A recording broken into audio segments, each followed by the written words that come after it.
Welcome back, everybody. So, today we will be doing chapter 30, order 39 and order 40 of CPC. 39 deals with a temporary injunction and 40 deals with the appointment of receiver. These orders are very important from your pre as well as your mains point of view. Mains and pre both are important, temporary injunction and your receiver part. So let's just start. Order 39 talks about temporary injunctions and interlocutory orders. First of all, you should know temporary injunctions where we have studied. If you have studied SRA, then SRA 36 tells you that your interlocutory or your prohibitory orders injunctions can be of two types. As a preventive relief, injunctions can be of two types, that is temporary and perpetual. There under section 39 perpetual injunction has been dealt, but temporary injunction has been dealt under CPC only and not the SRA. That is that holds significant importance because it has been given significant importance in the CPC, else it would have been there in the SRA. Next we have interlocutory orders. So there are some orders which are important to be ordered to be passed during the pendency of the suits. We will study what are they and on what grounds they can be given. So starting from the temporary injunctions, this is order 39 and rule 1. Order 39 rule 1 says cases in which temporary injunction may be granted. Okay, so cases in which temporary injunction can be granted, simple. Wherein any suit it is proved by the affidavit or otherwise that any property in dispute in a suit is in danger of being wasted. Any property is in danger of being wasted, damaged or alienated. Wasted, damaged or alienated by party to the suit, by any party to the suit, or wrongfully sold in execution of decree. So पहला threat जो है हमारी property को, that threat is that it is in the danger of being wasted, it is the danger of being damaged and alienated. Or the next threat that we have is that it could be wrongfully sold. It could be wrongfully sold in execution. So that's why we are coming before the court to grant us temporary injunction. That the defendant threatens. Here it was any party. That means plaintiff as well as defendant. Any party can bring the suit for temporary injunction under order 39 rule 1A. But for rule 1 subclause B, the plaintiff has to file the suit. Why? Because defendant is threatening or intent to remove or dispose of his property with a view to defrauding his creditor. So that is why plaintiff is instituting the suit, that if you don't allow this, then defendant is threatening or intend that he will remove or dispose of his property to intend the defrauding of creditors. As the defendant threatens, now again also defendant, that the defendant threatens to dispose the plaintiff or otherwise cause injury to the plaintiff in relation to any property in dispute in the suit. Three grounds we have. One is wasted, damaged or alienated or wrongfully sold in execution. Second is defending is threatening or intending to remove or dispose property for defrauding his creditors. Then also injunction can be granted.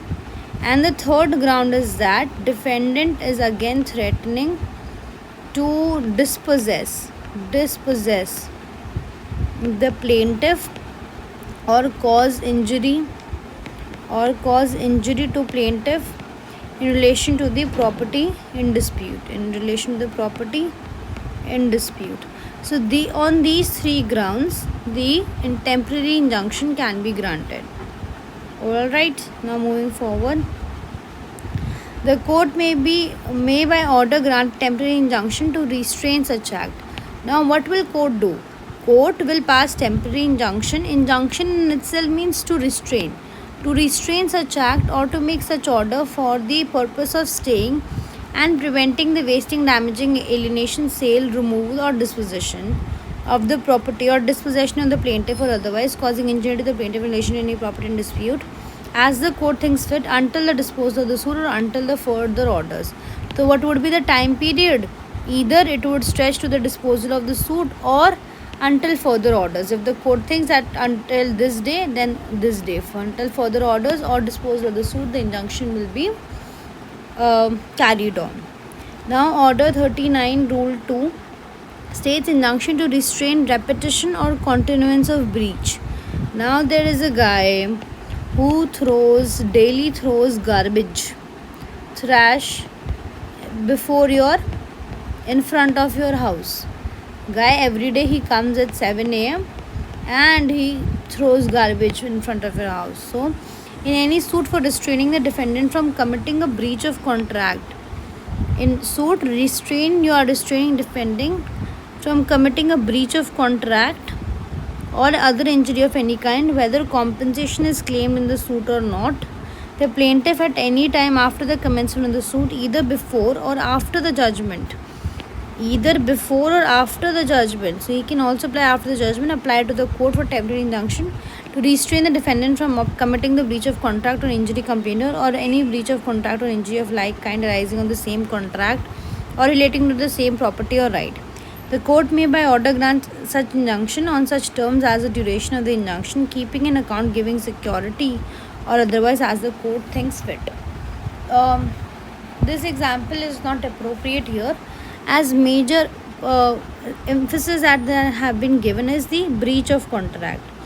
So the plaintiff, any party with the compensation, the plaintiff may. So the plaintiff is very much like getting worried that the defendant will breach the contract. So at any time after the commencement of the suit, either before or after the judgment, he can apply to the court for temporary injunction. And why the plaintiff need to restrain the defendant for committing the breach of contract or injury of the nature. And injury of like nature means injury arising from the same contract or the same property or right. And the court may order grant such injunction on such terms. So a court will only grant such injunction on such terms as the duration of the injunction, keeping in account the security or otherwise the court thinks fit. Alright. 2a. Consequence of disobedience or breach of injunction. Disobedience or breach of injunction. Now court will court has ordered temporary injunction under rule 1, under rule 2. Okay. Under rule 2, for example, the court has ordered temporary injunction or 1 laga lo. In this case, a disobedience of an injunction granted or order made under rule 1 or 2, or breach of any terms on which an injunction was granted or the order made, the court granting the injunction or making the order or any court to which the suit or proceeding is transferred may order the property of the person guilty. Property पे सीधा हम हमला करेंगे. May order the property of person guilty of such disobedience or breach to be attached. What we will do? Guilty person की जो क्या है property, we will attach this. We will attach and may also order such person to be detained in civil prison. Plus may also हम इस इंसान को क्या करेंगे, गिल्टी वाले को सिविल प्रिजन में रखेंगे. आपने हमारे इंजंक्शन के ऑर्डर हमने पास करे considering all these things and you still disobey them, how dare you? Then we will commit him to the civil prison for a term not exceeding 3 months. There we have a time limit not exceeding 3 months. We have to put him in the jail unless in the meantime the court directors release, or before if the court directors release. The maximum is the 3 months. No attachment made under this rule shall remain in force for more than 1 year. Limitation of this attachment is 1 year. Limitation of this attachment is 1 year. Okay. Then at the end of which time, if the obedience of breach continues, the property attached may be sold. At the end of which time, if the disobedience continues. Now after this also it is continued. then it can be sold. Then this property can be sold, and out of the proceeds, the court may award such compensation as it thinks fit to the injured party, and shall pay the balance, if any, to the party entitled thereto. Okay, so the court is very powerful. The court can commit you to the civil prison for 3 months. The court is so much powerful that it can attach your property up to 1 year, and if still the disobedience is continued, then it could be also sold. So rule 2A is very important. Now let's come to the rule 3. Before granting injunction, court to direct notice to the opposite party. Like it's audio alterum partem, hear the both side.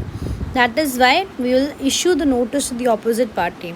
The court shall in all cases, except where it appears that the object of granting the injunction would be defeated by the delay. So if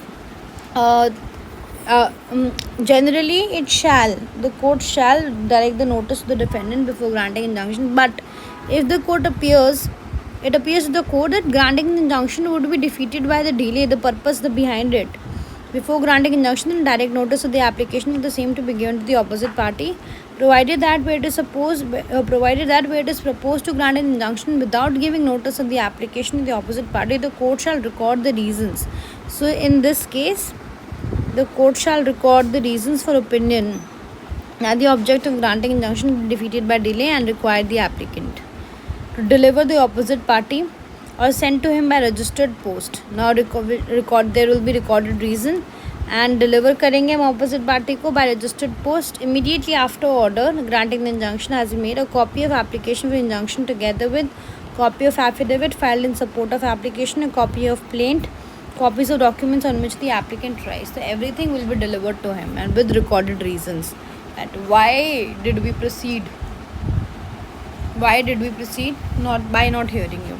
To file on the day on which such injunction is granted, or on the day immediately following that day, an affidavit stating that copies aforesaid have been so delivered.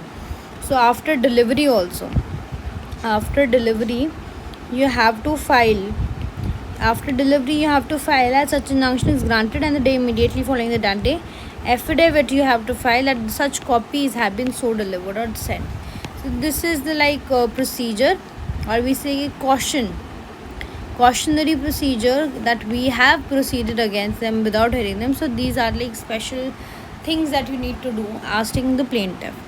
Next, moving to 3A, court to dispose of application of injunction within 30 days. Temporary injunction is itself, we approach court in the urgent cases only, and that is why we have given special provision under 3A that within 30 days it should be disposed of.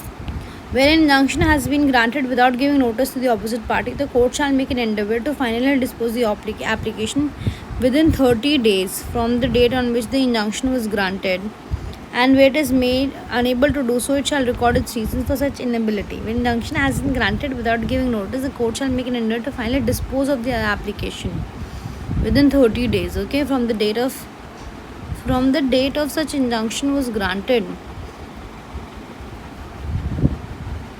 Application आपकी 30 days में निकालेंगे from the date on which the injunction was granted. तो granted के बाद count होगा कि पहले count होगा ये 30 days?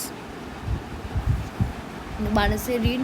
Where injunction has been granted without giving notice to the opposite party, the court shall make an endeavour to finally dispose of the application within 30 days from the date on which injunction was granted, and if it is unable, it shall record reasons for such inability. Okay. 4. Order of injunction may be discharged, waived or set aside. Yes, we are so uncertain mammals that we need to change our mind. We change our mind every second, so we need to change our injunction grounds as well. So any order for injunction may be discharged, varied or set aside by the court on application made thereto by any party dissatisfied with such order. So any party can file for that, provided that if an application for temporary injunction or in any affidavit supporting such application, a party has knowingly made a false or misleading statement in relation to material particular an injunction was granted without giving notice to the opposite party, the court shall vacate the injunction unless for reasons to be recorded consider that it is not necessary to do so in the interest of the justice. So if it is found that the other party which has approached the court for injunction, it has made the false or misleading statements, then the court and plus misleading statements plus injunction was granted without giving notice to the opposite party. Court can vacate this injunction unless if it finds that it is not in the interest of the justice. Provided further that where an order of injunction has been passed after giving party to an opportunity of being heard, the order shall not be discharged, waived or set aside on the application of that party, except where such discharge, variation or setting aside has been necessitated by the change in the circumstances. I repeat that when order of injunction has been passed after giving, so you have given the opportunity of being heard. Now the order shall not be discharged on the application of that party who we have heard, except there is change in circumstances or unless the court is satisfied the court order has caused undue hardship to that party. Undue hardship or change in circumstances, then only the court will discharge, vary or set aside the injunction decree. Now, injunction to corporation building or its officers, injunction directed to a corporation is binding not only on the corporation itself but also on all members and officers of the corporation whose personal action it seeks to restrain. So we just have Order 39, Rule 1 to Rule 5. We have temporary injunction in which we did on which cases injunction can be granted. That was Rule 1. Rule 2, we have Rule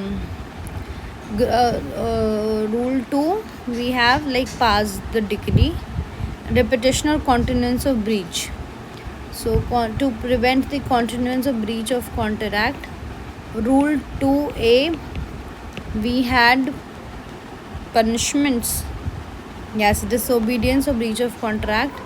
So we have punishment for disobedience or breach of contract, and the punishment for was attached property for 1 year and after that sold, and civil prison for 3 months. This is the punishment. Then we have 3A. In 3 we have notice to the opposite party. In 3 we had notice to opposite party. 3A, we have application to dismissed under 30 days. Okay. And 4, we have discharge, variation or set aside the decree. And 5, we have to a corporation. Cool. Now we'll do interlocutory orders. What are interlocutory orders? Power to set aside interim sale is a kind of an interlocutory order. Rule 6. Power to order interim sale, not set aside. Order कर रहे हैं. The court may, on application of any party to the suit, order sale by any person named in such order and in such manner and on such terms as the things fit of any movable property. Here the property is movable. Any movable property being the subject matter of the suit or attached before judgment in such suit which is subject to speedy or natural decay. So your subject matter is movable and it is being subject to the speedy and natural decay or which any other just and sufficient cause it may be desirable to have sold at once, then interim sale of that movable property can be done under Rule 6. Okay. Now 7, we have detention, preservation, inspection of subject matter of the suit. What we are doing, we are detaining, we are preserving, we are inspecting. What we are inspecting? Subject matter of the suit. The court may, on the application of any party and on such terms as it thinks fit, make an order for detention, preservation or inspection of any property which is the subject matter of such suit or as to any question may arise therein. For all or any of the purposes aforesaid, authorize any person to enter upon, into any land or building in possession, and for all or any other purposes aforesaid, authorize any samples to be taken or any observation to be made for experiment to be tried. Observation भी बना सकते हैं, experiment भी कर सकते हैं, which may seem necessary for the purpose of obtaining full information. The provisions as to the execution of process shall apply. Provisions of execution of process shall apply muta mutandis to the persons authorized to enter under this rule. Execution process shall apply. अब देखो क्या है. The court make an order for detention, preservation, inspection of any property, any movable or immovable, which the subject matter of the such suit as to which any question is arising. Then what we can do, we can authorize any person to enter upon or enter into the land, building in possession, and what he will do after entering. We can authorize any samples to be taken, observation to be made. Provision of execution process will apply muta mutandis to persons entering under this rule. Cool. Now let's do 8. Application for such orders to be made after notice. An application by the plaintiff for an order under Rule 6 is 7. That is sale, interim sale, and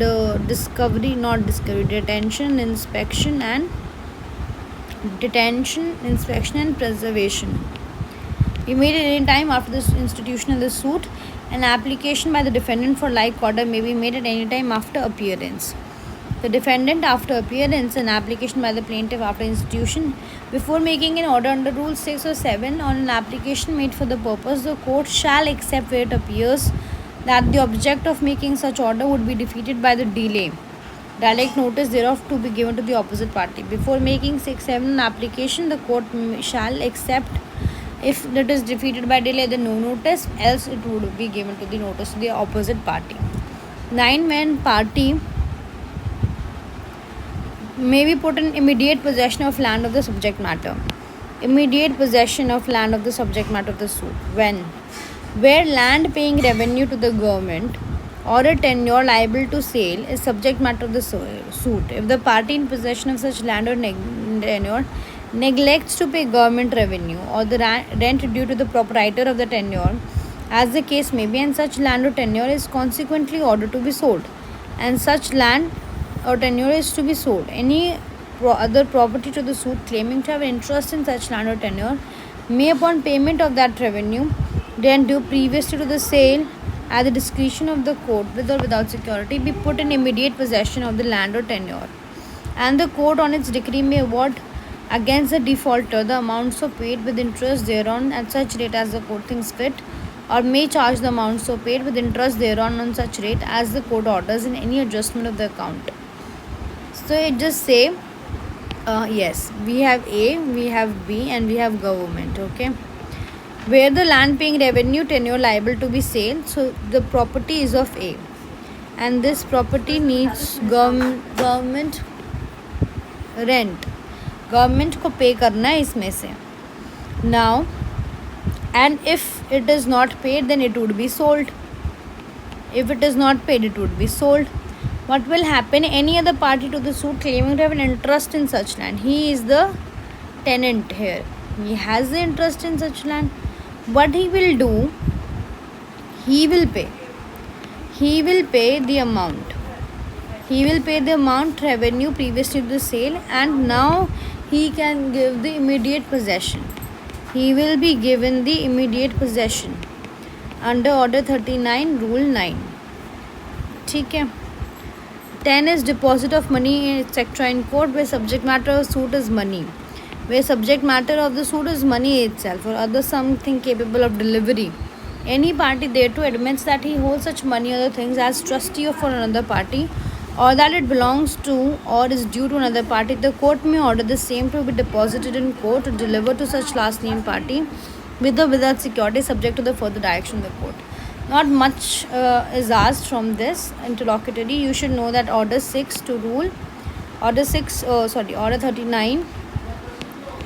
39, Rule 6 to Rule 10 talks about interlocutory orders.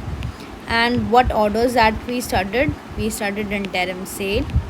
We studied discovery, inspection, and preservation. We studied 8 was notice. We studied immediate possession, and last is deposit of money, when there deposit of money or anything that is capable of delivery. Okay, so these were the interlocutory orders. Now let's do receiver. Receiver is important from the pre as well as from the mains point of view. So order 40, appointment of receiver. Order 40 rule 1 is the appointment of receiver, where it appears to the court to be just and convenient. The court may order to appoint a receiver of any property, whether before or after the decree. So after the decree also the receiver can be appointed. What else it can do? Remove any person from possession or custody of the property. He can appoint a receiver, he can remove any person from possession or custody of the property. Next, the court can also order to commit the same to the possession, custody or management of the receiver. Now जिसको निकाला है B में, उसमें सी कह रहा है कि आप उसको किसको दे दो, रिसीवर को दे दो, and confer upon such receiver all such powers. Now the under rule 1 only, it is giving all such powers to the receiver. Such powers, what do you mean by such powers? To bringing, okay, let's just change the pen. To bringing and defending suits. He can bring or defend suits for the realization, management, protection, preservation and improvement of the property. The receiver can bring or defend the suit. Collection of rents and profits thereof, these are the subject matter for which the suits can be brought. The application and disposal of such rents and profit, execution of documents as to the owner himself or such other power as the court may thinks fit. Okay, so bringing suits, realization, management, protection, preservation, improvement of the property, collection of rents, profit, application and disposal of rents, execution of documents. Nothing in this rule shall authorize the court to remove from possession or custody of the property any person to whom any property the suit has not a present right so to remove. Okay. Remuneration, the court will decide. Who will decide? The court may, by general or special order, may fix the amount so be paid to the remuneration for the service of the receiver. Court will decide. 3, we have duties. Every receiver so shall appointed. Now what are the duties of the receiver? That he will furnish the security as the court thinks to duly to account of what he shall receive in respect of that property. So first he will furnish the security.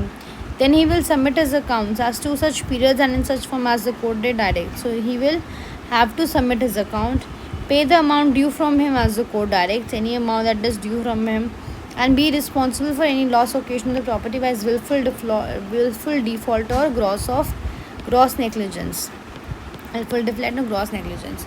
So he has the duty to furnish the security of duly account for what he shall receive in respect of that property. He is liable to submit his accounts. He is liable to pay the amount due from him as the court directs. He is liable to be responsible for any loss that is his occasion because of his willful default or gross negligence. Enforcement of receiver's duties. Then how we have to enforce? Where the receiver fails to submit his account, where the receiver fails to pay the amount due, and occasions loss to the property with his willful or gross neglects. What will do? The court may direct his property to be attached. तो court पहले काम ही क्या करती है? Court receiver की property को क्या कर देगी? अटैच कर देगी. We know that. And may sell, we know that इसको सेल कर सकती है. May apply for the proceeds to make good amount from any loss and shall pay the balance to the receiver. When collector may be appointed as receiver, rule 5. Order 40 rule 5 collector का आता है, as a PYP आता है ये. Now where the property is land paying revenue. तो जब आपकी property कैसी है, ये land paying revenue है.